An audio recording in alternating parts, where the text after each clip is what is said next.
Drone attack के बाद की तस्वीर मैं आपको दिखाऊं। ये आप देख रहे हैं, ये अलग अलग जगह ड्रोन अटैक हुए, 117 ड्रोन उड़े थे 100 जगहों पर। यह अटैक आप देख रहे हैं।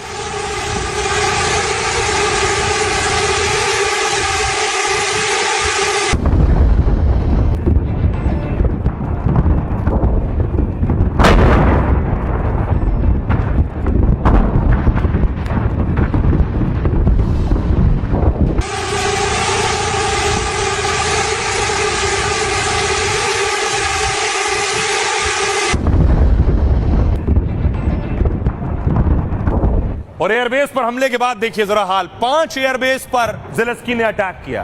पुतिन सोच रहे थे ज़ेलेंस्की तो बातचीत कर रहा है, हम तो बातचीत की टेबल पर बैठे हैं। ज़ेलेंस्की ने बातचीत में उलझाया पुतिन को और रूस पर एक के बाद एक अटैक कर दिया। और आपको सुनवाता हूं, सुनिए जरा इस हमले के बाद ज़ेलेंस्की कह रहे हैं ये तो शानदार ऑपरेशन था।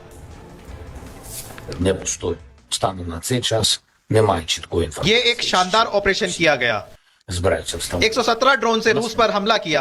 हमले में रूस को काफी नुकसान हुआ। 1.5 साल से हमले की तैयारी कर रहे थे। हमें खुफिया जानकारी मिली थी रूस बड़े हमले की तैयारी कर रहा है। कल रात लगभग 500 रूसी ड्रोन हमलावर थे। हर हफ्ते इसकी संख्या बढ़ रही है। रूस ने कैलिबर मिसाइलें भी तैयार की हैं। हम जानते हैं हम किससे निपट रहे हैं। हम अपना बचाव करेंगे। ऑपरेशन में शामिल सभी लोगों का शुक्रिया।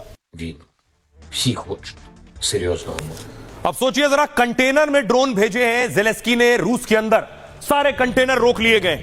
ये रूस की तस्वीरें मैं आपको दिखा रहा हूं। जितने कंटेनर रूस में दाखिल होते हैं बॉर्डर पर रोक लिए गए इस वक्त, उन सब की चेकिंग हो रही है। इसी तरह के कंटेनर थे जिसमें ड्रोन अंदर भेजे गए हैं। एक एक कंटेनर को रोककर गहन जांच शुरू हो गई है। कुछ और ड्रोन तो नहीं भेजे गए हैं, कहीं और अटैक तो नहीं होने वाला है। अब आपको बताऊं, सवाल बड़ा बुनियादी है। सोचिए, S-400 तो पुतिन के पास है, S-400 का लोहा दुनिया मान रही है, लेकिन ये S-400 आखिर इस S-400 से भी पुतिन हमला नहीं रोक पाए। क्यों? S-400 तो भारत के पास था, सारे हमले रोक लिए। बताऊंगा फर्क क्या है, भारत ने क्या किया जो पुतिन नहीं कर पाया। अगली तस्वीर देखिए जरा, ये आप देख रहे हैं, ये S-400 का हाल। ज़ेलेंस्की ने यूक्रेन के अब तक पुतिन के 31 S-400 तबाह कर दिए, और कैसे तबाह किए ये भी आपको बताऊंगा। लेकिन सोचिए, यही S-400 भारत के पास है। भारत ने उसी एयर डिफेंस के जरिए ये सारी मिसाइलें गिरा दी। अगली तस्वीर दिखाऊं, ये आप देख रहे हैं, ये सारी मिसाइल जो पाकिस्तान ने दागी थी, उनके मिसाइल, उनके ड्रोन, भारत ने इस तरह के सारे हमले पाकिस्तान के नाकाम कर दिए। और इसी एयर डिफेंस सिस्टम के जरिए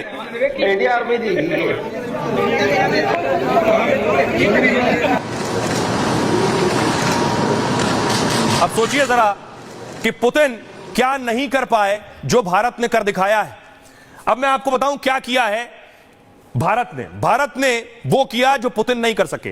ये देख रहे हैं इंटरनेशनल बॉर्डर, भारत पाकिस्तान का बॉर्डर। अब भारत ने क्या किया, इसे प्ले कीजिए, आगे मैं आपको दिखाऊं। भारत ने सबसे पहले क्या किया, सर्विलांस रडार लगाए थे। यानी ये जो बॉर्डर एरिया आप देख रहे हैं, इस पर एक रडार से नजर रखी जा रही थी कि कोई भी दुश्मन का हथियार आएगा, भारत के रडार नजर रखेंगे। अगली पहली स्टेज क्या थी, दुश्मन के हथियार को मार गिराने की थी। लेयर 1 थी ड्रोन और मैन पैड्स। ये जो ब्लू डॉट्स देख रहे हैं आप, ये ड्रोन और मैन पैड्स लगे थे। यानी दुश्मन का जैसे ही हथियार आएगा, इससे उसे भारत हिट कर देगा। ये पहली लेयर थी डिफेंस सिस्टम की। दूसरी लेयर देखिए जरा, दूसरी लेयर थी कम दूरी की मिसाइलें। उसके बाद रडार ने पकड़ा तो ये जो पीले रंग के गोले आप देख रहे हैं, जैसे ही दुश्मन का हथियार आया, लेयर 1 से छूट गया तो लेयर 2 ने पकड़ लिया। छोटी दूरी की मिसाइलों ने उसे मार गिराया। अब देखिए लेयर 3 भारत ने क्या तैयार की है। लेयर 3 में मध्यम दूरी की मिसाइलें, ये बड़े गोले जो आप देख रहे हैं नीले, ये मध्यम दूरी की मिसाइलें। यानी दुश्मन का हथियार पहली और दूसरी लेयर से छूट गया तो मध्यम दूरी की मिसाइलें उसे मार गिराएंगी। और इससे भी छूट गया अगर, तो चौथा देखिए जरा, चौथी लेयर जो भारत ने तैयार की थी, लेयर 4, लंबी दूरी की मिसाइलें। ये घेरा देखिए जरा, 2 घेरे में ही पूरे बॉर्डर को कवर कर लिया है। यह था चौथा घेरा। तो भारत का जो एयर डिफेंस था वो केवल S-400 के भरोसे नहीं था, 4 अलग अलग लेयर्स में था।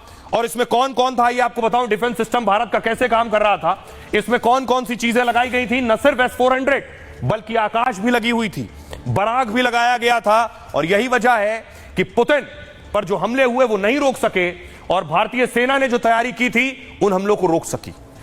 ये आप देख रहे हैं, ये पुतिन का S-400 कबाड़ हो गया। भारत ने S-400 के साथ आकाश को भी लगाया था, इसलिए दुश्मन को मारा भी और घर में घुसकर पीटा भी। यूक्रेन ने टेक्नोलॉजी के साथ क्या किया, चालाकी का इस्तेमाल किया। दरअसल ये ड्रोन यूक्रेन से नहीं, रूस से ही उसने लॉन्च किए, अंदर से, यानी बॉर्डर से पार करके नहीं आया। S-400 बॉर्डर पर था। ड्रोन अगर ज्यादा ऊंचाई से आता है बॉर्डर पार करके तो S-400 उसे ट्रैक कर लेता है, लेकिन S-400 हवा से आने वाले खतरों को ट्रैक करता है, जो हवा से आ रहे हैं। सड़क या जमीन के रास्ते हथियार इसे चकमा दे देते हैं, या जिसकी ऊंचाई बहुत कम होती है जमीन से। भारत ने रूसी S-400 डिफेंस सिस्टम को अपग्रेड किया, S-400 के साथ मल्टीलेयर रक्षा प्रणाली लगाई, जबकि रूस ने S-400 को अक्सर अकेले तैनात किया है जहां भी लगाया है। पाकिस्तान के हमले में ड्रोन की तादाद 50 के करीब थी, जबकि यूक्रेन ने एक बार में 100 से ज्यादा ड्रोन भेजे, और जिससे रूसी डिफेंस सिस्टम पर दबाव और ज्यादा बढ़ गया था। S-400 डिफेंस सिस्टम एक ताकतवर प्रणाली है, विमानों, क्रूज और बैलिस्टिक मिसाइलों को रोक सकती है, लेकिन यह अजेय नहीं है, इसकी भी काट है। दरअसल इसे प्रभावी बनाने के लिए सही तैनाती बहुत जरूरी है।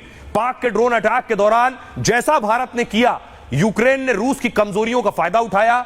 भारतीय सेना ने S-400 के ऑपरेटरों को गहन ट्रेनिंग दी है। बाकायदा S-400 को रणनीतिक रूप से तैनात किया गया था, लेकिन यूक्रेन के खिलाफ रूस ने ऐसा नहीं किया था।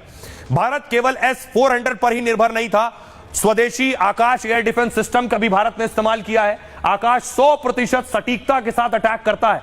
इसी ने पाक के तुर्की मेड बैरक्टार TB2 ड्रोन को बर्बाद कर दिया, और आकाश ने चीन के PL-15 मिसाइल को भी कबाड़ बना दिया। का आकाश कम ऊंचाई पर उड़ने वाले ड्रोन को भी डिटेक्ट कर सकता है। रूस के पास S-400 डिफेंस सिस्टम तो है, लेकिन आकाश तीर जैसा मारक हथियार नहीं है। रूस के पास भी आकाश सिस्टम होता तो यूक्रेन के हमलों को आसानी से नाकाम कर सकता था। यूक्रेन ने जो पुतिन के S-400 गिराए, वो गिराए हैं उसने बड़ी चालाकी से। S-400 के जो रडार होते हैं, उसने पहले रडार को मारा, इसके एंटीना को गिराया, फिर S-400 गिराया। अब मैं आपको सुनाऊं, और उससे पहले आपको दिखाऊं कि जैसे ही पुतिन पर अटैक हुआ, पुतिन ने इमरजेंसी बैठक बुलाई। ये पुतिन की आपात बैठक की तस्वीरें हैं, वीडियो कॉन्फ्रेंसिंग और VC के जरिए बाकी के अधिकारी जुड़े हैं। आगे क्या तैयारी करनी है, पुतिन ने इस पर बात की है। सुनिए जरा बैठक के बाद पुतिन क्या कह रहे हैं।